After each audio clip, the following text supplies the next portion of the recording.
Chers amis, shalom, uvracho, beshem Hashem, naaseh venatzliach. Nous partons pour un shiur avec un titre qui nous est demandé pour ce lundi 17 du mois de février et le 19 du mois de Shvat.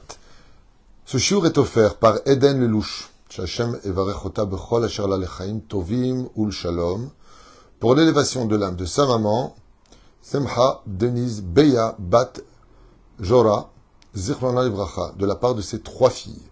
Qu'Akadosh Baruch Hu bénisse leur chemin, qu'ils aillent sur le chemin de la Torah des mitzvot, Be'ezrat Hashem, pour l'élévation donc de leur maman.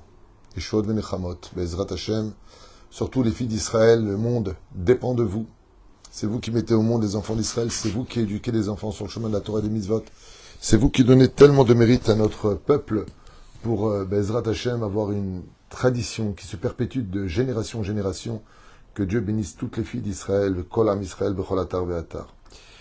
Alors le sujet, bien sûr, qui nous est demandé, c'est la dignité. Nous allons parler d'un sujet qu'on n'a pas beaucoup fait, la dignité. Qu'est-ce que veut dire déjà le mot dignité? C'est ce qu'on va voir ensemble en ayant une pensée, bien sûr, pour tous nos otages, que Dieu bénisse tous ceux qui étudient la Torah, qui diffusent de la Torah, qui partagent de la Torah, celle du Rav Benou, celle du Rabbi Lubavitch, celle du Rav Ovadia, celle du Rav Shach, celle de Kol Béni Israël. Am Israël Kedoshim, on commence tout de suite en remerciant Eden Lelouch pour l'élévation de sa maman, Simcha Denise Beya Bat Jora. Alors la dignité fait partie d'une des règles centrales de toute notre Torah. Et j'aimerais commencer avec quelque chose de très lourd de conséquences pour ce shiur, avec votre permission, que je vous demande vraiment d'écouter. C'est que toute l'histoire de la sortie du pays d'Égypte, toute l'histoire du don de la Torah et toute l'histoire de la terre d'Eretz Israël nous ont été conviés, donnés en toute sincérité pour créer la dignité du peuple d'Israël. Si je veux donner, pour nous les Juifs uniquement, je ne parle pas de maintenant la dignité universelle, je parle pour nous, l'Am Israël, un synonyme de dignité, c'est se comporter comme la Torah le demande. Quand un juif ne se comporte pas selon les règles de la Torah et des mitzvot, selon le judaïsme, pas votre opinion personnelle ou le dictionnaire Larousse. Non, je ne parle pas de ça. C'est une personne qui a perdu sa dignité. Ce qui est très bizarre, on va prendre un cas, puisque on vient de parler du mérite des femmes d'Israël. Quand une fille d'Israël, une juive, est impudique, elle sort dénudée. Pas complètement nue, mais dénudée. Ça vient d'un manque de dignité, de son identité, ou aveuglée par des émotions ou toutes sortes de choses qu'on pourrait traduire comme on le voudrait, vont lui faire perdre le chemin de la dignité. Quelqu'un qui se respecte, quelqu'un qui sait ce qu'il vaut, quelqu'un qui connaît la fierté, pas l'orgueil, la fierté que j'ai en soi, parce que cette fierté qui est en moi, par exemple, me demande une ligne de conduite. Prenons un exemple bête et stupide. Vous avez le fils d'un président d'un pays, un fils de roi. Vous avez le fils du maire d'une ville. Vous avez le fils du rabbin. Dès qu'on a un titre, on est obligé d'avoir un comportement digne de ce titre. Ça peut être trompeur. On a vu que Michal, fille du roi Shaoul, mariée au roi David, a trouvé indigne le comportement de la danse du roi David devant les enfants d'Israël alors qu'il ramenait l'arche d'alliance. Elle lui a dit: tu es roi et tu danses comme ça. Un roi, ça danse de façon digne. Oui.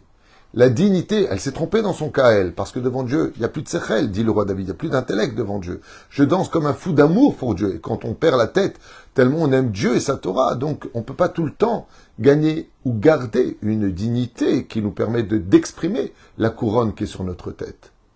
Mais chaque juif qui ne se comporte pas comme tel, et je sais que ce que je vais dire va certainement blesser ou vexer, et je m'en excuse, mais on me demande de faire un titre. de développer un titre, la dignité. Laissez-moi vous en parler selon ce que j'ai étudié dans mes livres, qui sont derrière. Ne pas être d'accord avec moi, c'est ne pas être d'accord avec la Torah. Parce que moi, personnellement, je pense peut-être comme vous, ou pas. Mais c'est pas important ce que je pense, ou ce que vous pensez. Le cours qui est acheté pour l'élévation de Simcha, c'est un cours de la dignité selon la Torah. Et il faut savoir que quand on quitte le chemin de la Torah et des mitzvot, qu'on le veuille ou qu'on ne le veuille pas, nous qui étions esclaves, sans dignité, en Égypte, battus, froissés, humiliés, tués, sans aucune importance. On n'avait plus de dignité. Ineram yatsam imitzraim, voici qu'un peuple sort d'Égypte. Un peuple qui prend enfin sa dignité. Quand on veut donner quelque chose, un rôle à jouer à une grande personne, on ne sait pas à qui donner. Je le donne à celui de droite ou à celui de gauche, je ne sais pas. Puis on réfléchit, on dit non, lui il n'est pas assez digne pour prendre ce rôle. Chaque rôle dans la vie que nous avons, que ce soit papa, maman, patron, rave, ministre, est-ce que tu en es digne? Quand une personne nous déçoit au sein des hiérarchies et que ce qu'il a fait n'était pas digne de son rang, on lui enlève les galons. Perdre sa dignité, c'est perdre la graduation et les grades qu'on t'avait donnés. Vous avez été choisis, vous les enfants d'Israël, par le Créateur du monde. Parce que Dieu vous a vu plus digne que les autres de recevoir sa Torah. C'est ce que dit le texte dans Masechet Avodah Zarah. J'ai vu ce peuple-là qui voudra la Torah. On a dit Naaseh Venishma. Ce qui fait que si tu ne manges pas kasher, tu n'es pas habillé pudique, tu n'es pas à la hauteur de ce que Dieu attend de toi, avec les armes qu'il t'a données, bien sûr, chacun à son niveau, c'est que tu es déjà en train de perdre ta dignité. Nous sommes faits à l'image de Dieu. Ça veut dire que nous avons sur le visage, Dieu n'est pas un humain pour lui ressembler, mais nous avons sur le visage le Yud-Ke Vav-Ke, comme l'explique la Kabbale. Quand tu viens que tu te comportes mal, quand tu descends au niveau animal, quand tu quittes ton rôle et ton poste, duquel la Gemara dans Masechet Shabbat, Masechet Péa, nous dit « Atem bene melachim » vous êtes les fils de rois. Am Israël, vous êtes les fils de 3 rois, Avraham, Yitzhak, Yaakov, de 4 reines, Sarah, Rivka, Rachel et Léa. Vous êtes des princes, tu ne peux pas te comporter mal. Tu ne peux pas mal te comporter puisque tu es juif. Nous-mêmes, entre juifs, quand quelqu'un nous fait du mal, il nous parle mal, il agit mal, on dit mais c'est un juif ça. Où est sa dignité? Où est son respect?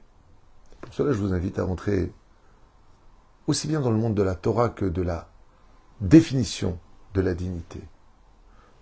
Si je peux me permettre de dire qu'il existe un synonyme du mot dignité, c'est fierté. Et la fierté, c'est pas de l'orgueil.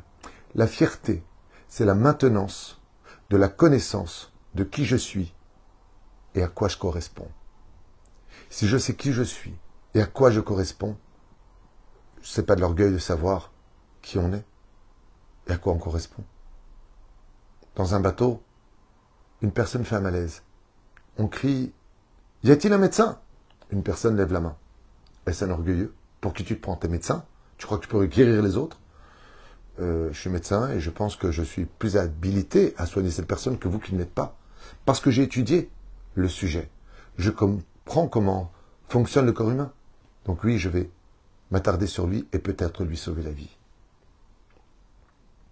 C'est indigne d'un médecin de travailler pour l'argent. Quoique tout travail mérite salaire. Mais c'est indigne de lui de travailler pour l'argent. Il doit travailler pour sauver des vies. Et s'il gagne bien sa vie, parce que c'est ce que demande le métier, tant mieux pour lui. Mais ça pourrait être indigne. Qu'est-ce que la dignité? C'est une attitude empreinte de réserve, inspirée par la noblesse.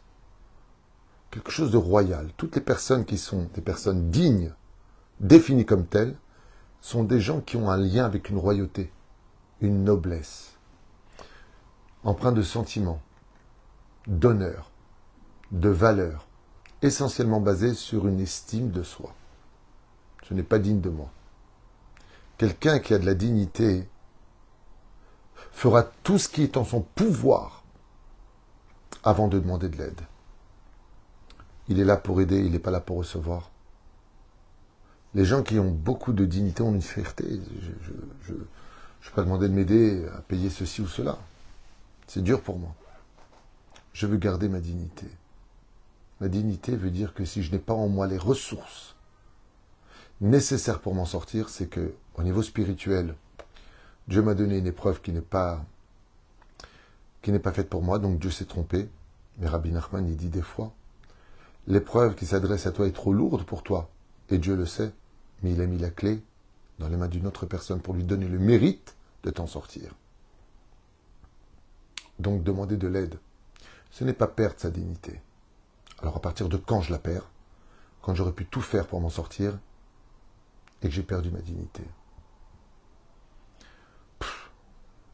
Tu m'aides, tu peux me donner, tu peux me donner, tu peux me donner, tu peux m'aider. Je m'en sors pas, tu peux ceci, tu peux cela. Je n'existe tellement plus que je ne respire que par les autres. Je ne vois que par les autres. Vous savez ce qui me fait beaucoup de peine. Je sais que ce que je vais dire n'est pas agréable à entendre. Et je vous demande pardon. Ce n'est pas mon but. Au contraire. Vous voyez toutes ces personnes qui se laissent influencer sur les réseaux sociaux. Que ce soit sur la haine, que ce soit sur la débauche, que ce soit sur l'habillement, que ce soit sur les idéologies, d'ailleurs très souvent infondées ou très discutables. Il n'y a que qui parle, donc personne pour répondre. C'est avoir perdu sa dignité d'exister. Depuis quand j'aurais besoin de ce que tu me dis pour avoir mes propres pensées? Alors vous allez me dire, alors toi t'es marrant, tu parles, mais toi aussi tu parles, t'influences.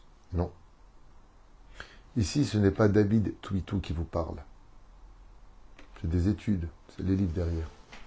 Moi, je transmets des références spirituelles de notre Torah et nos rabbanim. Donc, je ne vous influence pas. Je vous transmets une Torah et chacun l'apprendra avec son niveau, sa compréhension, ses possibilités et sa dignité. C'est toute la différence. Il n'y a pas de je pense. Il y a de qu'est-ce que disent nos chachamim qui ont fait de le peuple d'Israël dans leur dignité d'avoir existé. Comme l'a dit Hana, quand l'empereur lui a dit prosterne-toi devant une statue. Elle lui a dit, nous sommes juifs, on ne se prosterne pas devant des statues. Alors elle a dit à son fils, l'empereur a dit à son fils, l'aîné, prosterne-toi ou je te coupe la gorge. Il a pris l'âme, il l'a mis dans les mains du soldat. Il lui a dit, tu peux me couper la gorge. Un Israël ne se prosterne pas devant des statues. Et il a été tué. Les 7 enfants de Hana sont peut-être morts de corps parce qu'ils n'ont pas fait d'idolâtrie, parce qu'ils n'ont pas voulu perdre leur dignité. Tout le monde connaît très bien et a entendu parler de cet otage qui était là-bas, dans les mains des terroristes. Agam, cette fille, qui a refusé d'enfreindre Shabbat. Elle leur a dit, je suis désolé. Shabbat vient de rentrer, je ne ferai pas la vaisselle. Je n'aimerai pas la lumière. Ils ont fait d'elle une servante.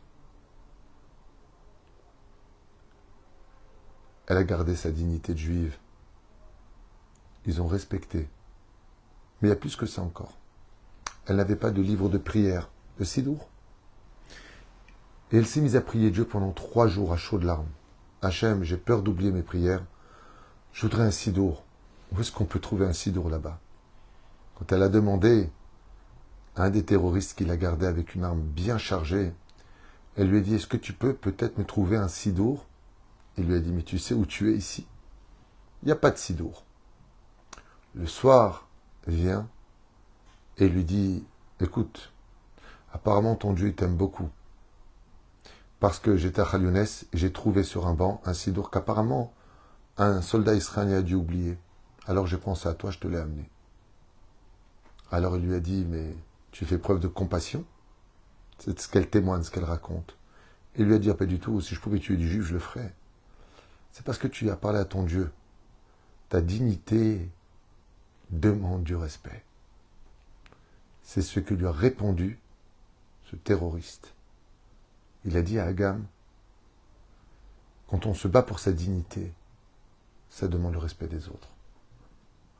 C'est pas que j'ai de la compassion, je ne peux pas t'aimer. On m'a formaté à ne pas t'aimer. Mais quand je vois avec quelle dignité tu as pris des coups, on t'a battu pour que tu travailles le Shabbat. Et tu nous as dit ouvertement, perdez pas de temps, tuez-moi. Je n'enfreindrai pas Shabbat. Shabbat, c'est Shabbat. Sa dignité l'a sauvé. C'est le témoignage de Agam, otage, pendant plus de 421 jours, ou plus, peu importe, ou moins, c'est pas important, qui n'a pas une seule fois baissé la tête face à son identité. Elle aurait dit, je suis juive, je suis Shomeret Mitzvot, Shomeret Shabbat. Ani lo mechalel Shabbat, lo mechalel et Shabbat. Ça va m'en coûter la vie, la torture, faites-le, perdez pas de temps. Moi, je suis né juive, je mourrai juive. Ça, c'est ma dignité. Comme l'Holocauste. Combien de vidéos et de témoignages de ces juifs qui rentraient dans les douches de la mort, dans les camps de concentration en chantant Adon Olam Asher Malach. Et un jour, un SS a dit, raconte Anaël, mais vous allez dans la mort et vous chantez en l'honneur de votre Dieu. Et Anaël a répondu un très très beau message. Elle a dit, vous pouvez prendre nos vies, mais vous ne pouvez pas nous voler notre dignité. Anachnu Yehudim, nous sommes juifs. C'est une grande dignité, c'est un honneur d'être juif. Quelqu'un qui garde sa dignité pour lui, c'est quelqu'un qui ne descend pas au niveau des autres. Vous voyez par exemple qu'un des plus hauts degrés, un des plus hauts niveaux qu'on puisse atteindre, c'est de se taire alors qu'on se fait insulter. Une personne qui est remplie de dignité ne va pas descendre au niveau des autres. C'est vrai que ce n'est pas le même chemin, mais c'est le même résultat. On va mal lui parler. C'est pas digne de lui de descendre au niveau d'un animal qui lui parle mal. Oufren ne permet pas aux autres de penser du mal de lui. Quand on a une dignité en soi, son titre, c'est avoir un bon nom. Il ne s'humilie pas pour dépendre des autres. S'il en a besoin, c'est parce qu'il a tout essayé avant de faire appel à eux. C'est une personne qui implique la révérence, qui implique le respect et la protection envers chacun. Quelqu'un qui veut une vie digne dans ce monde, c'est une personne. C'est le sentiment, que les choses sont faites correctement. Qu'est-ce que c'est une vie digne? C'est une personne qui se garde toujours le sentiment que les choses sont faites de façon correcte, décente, et de manière à tenir compte de l'existence des autres, de leur culture et de leurs opinions. C'est un comportement qui reste toujours dans l'option d'être fier de soi. Et pour cela, je voudrais vous dire quelques phrases essentielles pour ce cours qui permettront Be'ezrat Hashem de faire l'éclaircissement sur ce mot « qu'est-ce que la dignité ?» et combien tous autant qu'on est, on se doit de garder notre dignité. Comme je le dis souvent dans mes cours, comme je le dis souvent aux personnes qui tapent à la porte de mon bureau, où vous n'êtes pas en solde. Ne laissez personne vous voler votre dignité. L'un des plus grands experts psychologiques de cette torture d'esprit, c'est le PN, le manipulateur pervers narcissique. Il happe la personnalité de l'autre jusqu'à lui en faire perdre toute sa dignité. Et la personne ne sait plus ni où elle est, ni comment penser, ni qui a tort ou raison, où est le bien du mal. À un tel point que quand tu lui fais du mal, en tant que victime, il en vient à s'excuser pour essayer de réexister face au néant qui est en face de lui et surtout le déni qui se tient toutes les conversations. Chers amis, écoutez bien. La dignité se traduit par savoir parler, quand se taire. Regardez bien les midotes, c'est extraordinaire. Regardez ce que c'est la dignité. Garder la dignité, c'est savoir comment parler. Imaginez un exemple bête et stupide. Vous alliez à un cours d'un grand rave. On vous dit, un grand rave qui vient dans la ville, il va faire un cours. Vous allez arriver à ce cours. Vous êtes dans le parking, et puis vous voyez un homme religieux, qui dit des mots mal élevés, qui s'énerve après une femme ou un homme, il fait un scandale, il casse un rétroviseur, et vous apprenez que c'est ce rave-là qui vient vous faire court. Est-ce que quelqu'un va écouter cet homme? Peut-être qu'il avait raison, peut-être qu'il avait tort. Mais est-ce que c'était digne d'un rave? Non. Le langage, le poids des mots, créera la dignité. De savoir quoi dire, quand dire, comment dire, et surtout ne pas dire, ou quoi ne pas dire. Deuxième chose, le comportement. Quelqu'un de digne qui se respecte ne s'assoira jamais de façon indigne. Comme le dit le Shulchan Aruch, quand tu rentres dans une bête Knesset, le Shulchan Aruch, tu n'as pas le droit de mettre une jambe sur l'autre, car tu n'es pas dans un café. La valeur des choses. Quelqu'un de digne est quelqu'un qui connaît la valeur de chaque chose et qui lui donnera son respect. C'est pas simplement le fait de connaître, c'est aussi le fait de savoir donner à l'autrui ce qui correspond à son niveau social ou autre. Le titre, qui suis-je? Vous savez que l'Oralenu V'Olechem, quand une fille d'Israël part de ce monde et qu'elle n'a pas fait de chouva, et qu'elle a assez des photos sur les réseaux sociaux, dans son portable, on la voit à la plage et autres, les hurlements qu'on lui fait dans le ciel, c'est qu'on lui dit « Où est ta dignité? Où est ta dignité? Pourquoi as-tu vendu si facilement le regard de l'homme sur toi ?»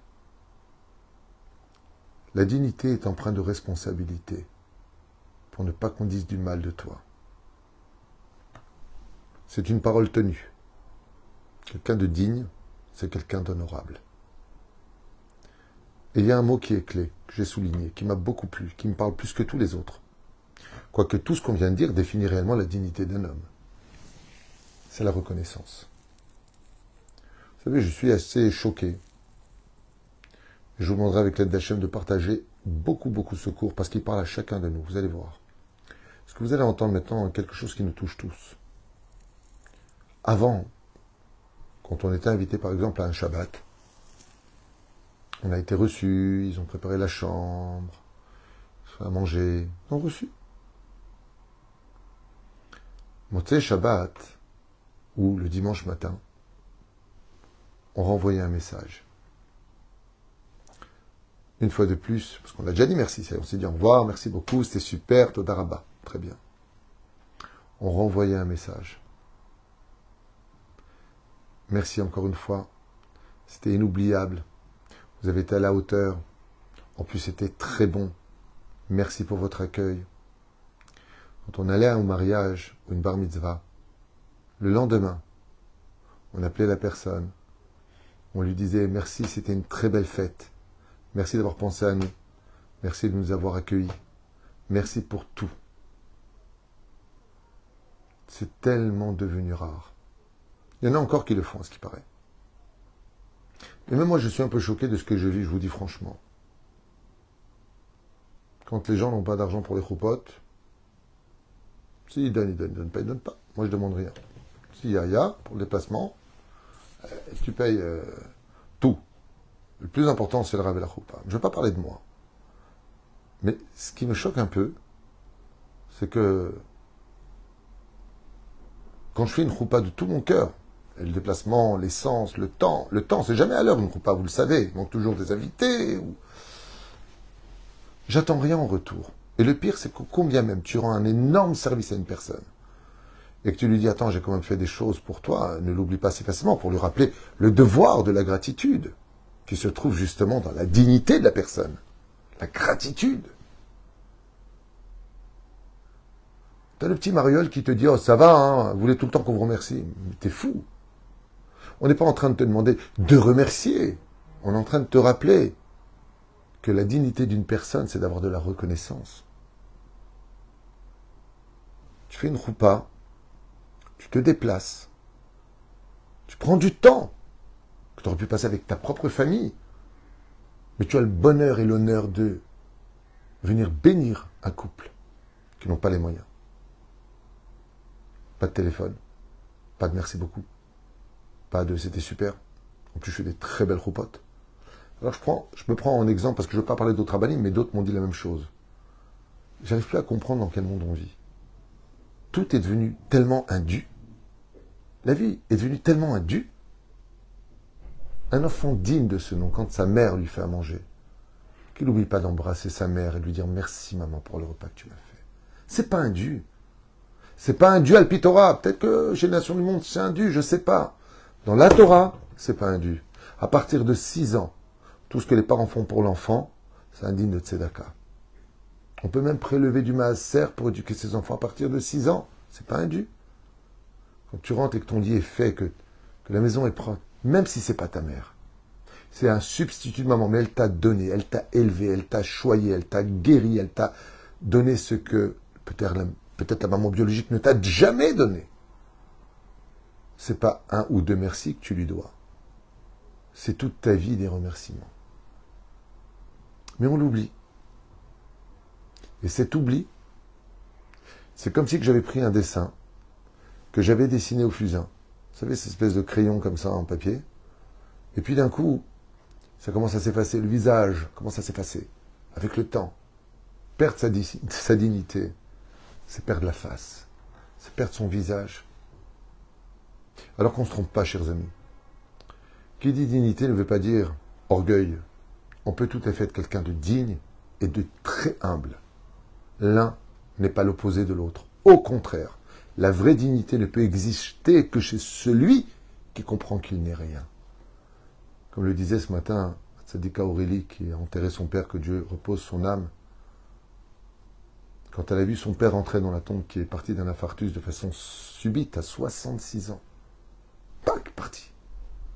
Elle s'est mise à hurler ce matin. Mais pourquoi on se dispute? Pourquoi autant de haine? Regardez, mon père est en train de descendre 66 ans dans un trou. On finira tous là-dedans. On finira tous là-bas. Pourquoi tellement de haine, tellement de disputes, tellement de colère, tellement de... La dignité d'un homme, je dirais surtout qu'après tous les livres que j'ai étudiés sur ce sujet-là, c'est de devenir un exemple pour les autres dans une génération un peu perdue comme la nôtre. Pourquoi le Machar vient? Parce qu'on s'est perdu. Alors il vient nous ramener sur le bon chemin. Est-ce qu'il est chaud de Nechamot? Et surtout de retenir et de réécouter ce cours au moins une fois par mois. Et surtout la dernière, la gratitude, la reconnaissance. Quelqu'un de digne, quelqu'un d'honorable, c'est quelqu'un qui sait dire merci, même pour un petit service. À plus forte raison, pour un grand service. Bracha, revacha, vatzlacha. Et qu'on n'oublie jamais que d'avoir la tête sur les épaules, c'est l'aide du mot Israël, Rosh, Li. Li, Rosh, une tête à moi. C'est garder la fierté et de dire à une personne, tu gardes ta fierté. Comment on dit en français? Il a perdu la face. Il a honte. Il a perdu sa dignité. La tête est reliée à la dignité. Avoir une bonne tête, correcte, respectable et honorable, dans la reconnaissance et l'existence des autres, fera de toi une personne digne de garder un bon nom, même quand tu partiras de ce monde. Baruch Adonai Leolam, Amen, ve Amen.